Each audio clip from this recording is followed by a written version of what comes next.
Hello and welcome back. Investment has always been an important aspect of our lives. It gives investors the opportunity to generate wealth and expand their horizon in terms of finance. No doubt we all have been fascinated about investing since from the very beginning. What started as a mere investment into a traditional means like gold, real estate, and more has grown with time and added different verticals like equity, debt, commodities, and more. The present day investment scene is one vast market filled with plenty of options. There are plenty of choices to go for, with each one offering their own set of benefits and returns. But how do you go about these investment options? Is it all simple and easy to opt for, or are investment choices influenced by some factors? Well, the answer is a combination of both. Whether it is a seasoned investor or someone who is stocking first claims into the investment scenes, there are major factors that influence our investment choices. So, therefore, let's critically examine some of the major factors that affects our investment choices. The first one is the investment goals. First thing first, it always starts with setting up goals. We need to be aware of our requirements before starting our investment journey. It is what ends up influencing our investment objectives. Whether you're planning to invest in your retirement plan or your dream home or funding child's education or simply to meet a future expense, you should be clear of your goals. You can set your goals as short term ones or medium term or long term depending on the length and requirement. This way, you can streamline your investment choices according to your goals. We have seen people venture into investment schemes based on their goals. For someone who has short term goals, goes for bank fixed deposit, mutual funds, and more. While for those seeking medium term to long term, they should go for equity investment. So here, let's take an example. If you want to reach around 10 lakhs by age of 35, you should invest money wisely in suitable investment options so that you can attain the goal. So therefore, one of the major factor that influences investment choice, investment avenue is your investment goals. The second one is, of course, an important factor. This is called the risk tolerance level. Understanding the risk tolerance level that you can entertain helps you to handle the risk and anxiety that comes with investment. Risk tolerance often affected by your perception of risk. Some of the people may be willing to settle for a lower return if there's low risk is the priority, while some may look to leverage high risk in order to earn higher returns. So, understanding your level of risk tolerance is a major marker in making investment choices. Someone who is able to handle high risk can go for volatile options like shares and share market and more, while someone who prefers to have a low risk profile can opt for fixed deposit, government bonds, saving schemes. Although historically share market has been a highly rewarding platform and has seen plenty of gains over the period and is much preferred of the lot. So if you're a risk taker, you can choose risky investments. If you're somebody who wants to shy away from risk, then you can opt for low risk investment. And of course, there are options for people who want to take little bit of risk. The third influencing factor is the income level. Investment requires you to put in your money in order to get returns and see growth in your wealth. So, therefore, your income levels define the amount of money you can invest in the market. It may also have impact on your risk tolerance level. Investors with large pool of income are more inclined towards making riskier decisions and make large investment than someone with a lower income.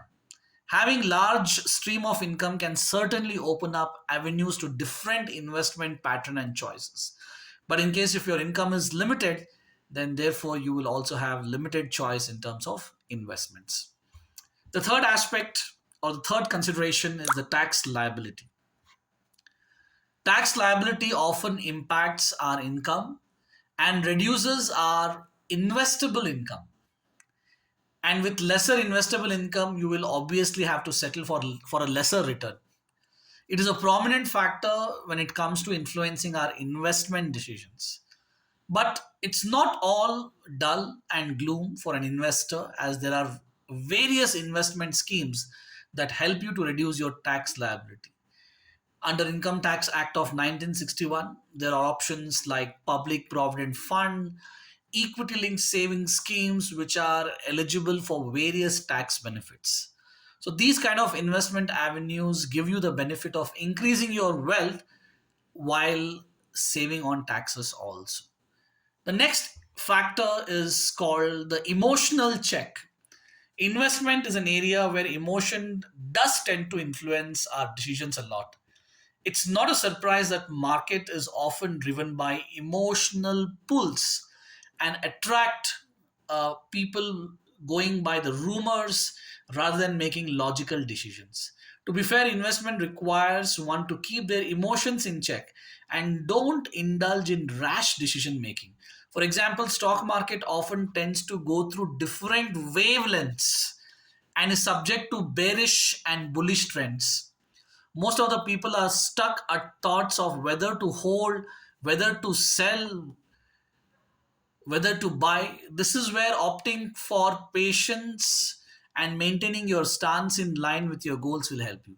Similarly, there are still fractions of people in India who invest in gold and in real estate primarily due to emotional attraction.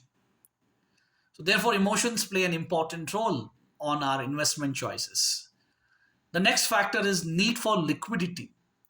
One cannot discount the fact that there may arise some unforeseen situations where you'll be able to need an influx of cash on an urgent basis.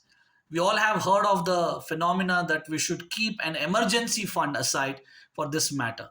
But in times of need where emergency funds do not suffice, you have to dip hands into your investments and liquidate them.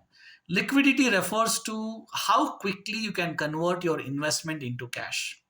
So, therefore, the ability to liquidate your investments, your assets, is one of the major influencer for anyone making investment choices. So, there are plenty of assets that have high liquidity, like stocks, right? Mutual funds. It's not that you should go for high liquidity investment only, but ability to quickly sell them off in times of need is a real deal breaker. So these are some of the various factors that influences the avenue of investment you want to put in your savings. So you need to critically evaluate these factors before you could make a final call. Now, this slide gives you a comprehensive picture of the entire universe of investment that is available for you. So, you need to scrutinize these various options and take into account all those factors we just discussed and then decide where you want to put in your money. So, if you look at this slide, here you can see the classification of investments, which are primarily based on certain criteria. So, you have physical investments, you have financial investments.